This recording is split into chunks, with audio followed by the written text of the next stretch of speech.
Сначала некоторые грузины сомневались, нужен ли грузинам совершенно непредсказуемый групповой секс народов.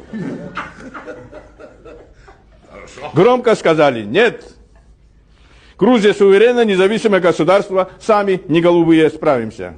Но год спустя, наагитированные гражданами славянской национальности, грузины согласились.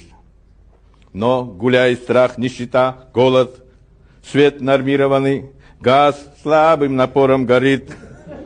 Сосед-негодяй грабит соседа напротив, голодные собаки не гавкают, сил нет. Гнусная ситуация.